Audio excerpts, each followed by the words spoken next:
Assalamualaikum warahmatullahi wabarakatuh. Oke, kawan pajak, berjumpa lagi di Pam Pajak. Pada video kali ini akan dijelaskan tentang persiapan Cortex yang perlu wajib pajak lakukan untuk wajib pajak siap saat menghadapi Cortex nantinya diluncurkan.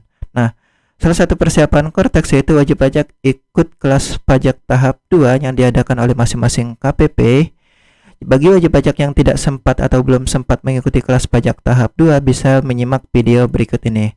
Adapun materi kelas pajak tahap 2 yang disampaikan oleh masing-masing KPP ada 3 aktivitas. Nah, di aktivitas kedua ini ada 3 subaktivitas yaitu taxpayer ledger, deposit pajak, dan e-bupot. Nah, video berikut ini lebih difokuskan bagaimana melakukan deposit pajak. Sebelum wajib pajak membuat deposit pajak, wajib pajak perlu memahami apa itu deposit dan karakteristiknya. Nah, deposit pajak merupakan fitur baru agar wajib pajak dapat melakukan pembayaran lebih dahulu sebelum kewajiban pajaknya.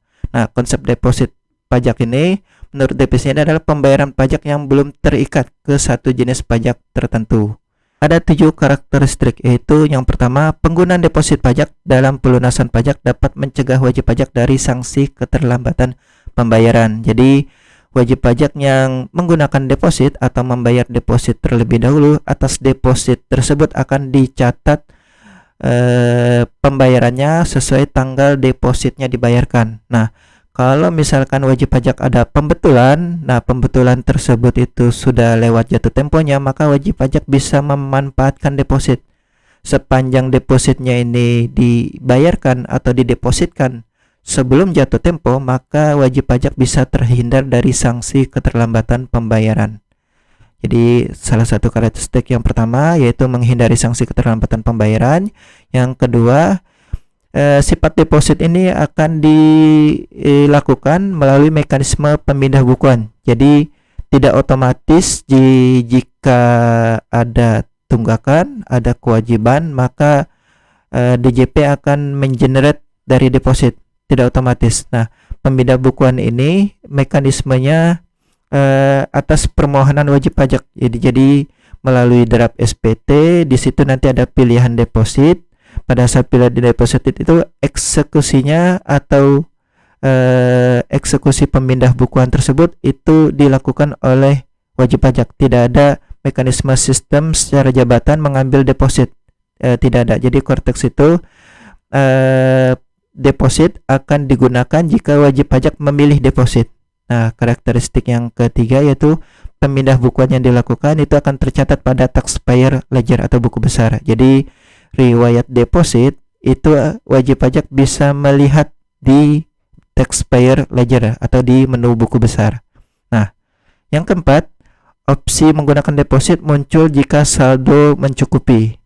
Jadi deposit ini bisa digunakan jika saldonya mencukupi atau di wajib pajak pada saat draft SPT kurang bayarannya misalkan 100 juta, minimal berarti depositnya 100 juta atau 100 juta lebih, maka opsi deposit akan muncul. Namun jika depositnya kurang dari 100 juta padahal draft SPT-nya kurang bayar 100 juta, maka opsi deposit tidak akan muncul. Jadi deposit ini harus jumlahnya lebih besar dari jumlah kekurangan pembayaran. Jika jumlahnya lebih kecil, maka deposit tidak dapat digunakan. Jadi deposit itu tidak dapat digunakan sebagian ngambil dari deposit atau sebagian dibayarkan kurang bayarnya, itu tidak bisa.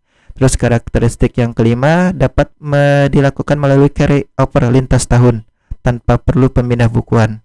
Jadi walaupun depositnya dilakukan di awal tahun 2025 dan di Desember 2025 sisa depositnya masih ada, maka sisa deposit tersebut akan otomatis berpindah ke tahun berikutnya dan dapat digunakan di tahun berikutnya. Jadi walaupun dicatatnya deposit di tahun 2025, itu tidak berarti harus dihabiskan di tahun 2025. Namun jika depositnya ada sisa, maka deposit akan otomatis bisa digunakan di lintas tahun berikutnya. Nah, karakteristik yang keenam, kode akun pajaknya yaitu 411618100. Kode deposit ini bisa digunakan untuk segala jenis pembayaran.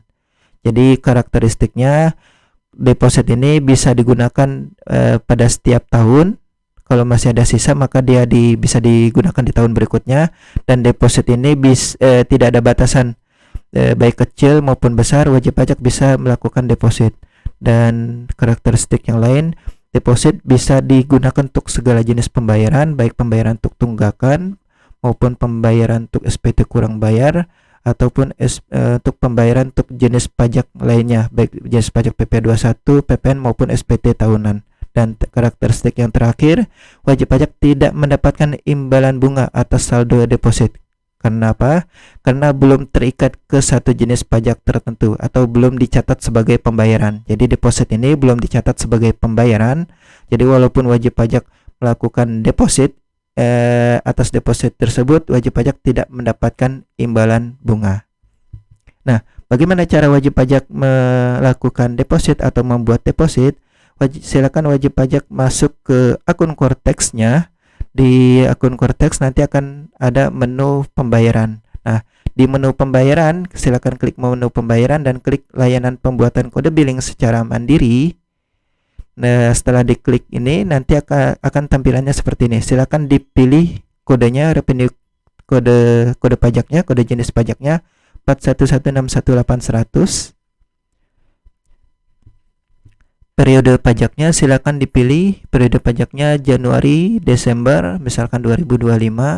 Untuk tax object numbernya tidak perlu diisi, silakan langsung ke amount jumlahnya. Jumlahnya sudah diisi, jadi kode sudah diisi, periode pajak sudah diisi, amount sudah diisi. Silakan klik create billing code, maka kode billing untuk deposit itu akan tergenerate. Jadi setelah kode billing tergenerate, wajib pajak bentuk tampilannya seperti ini.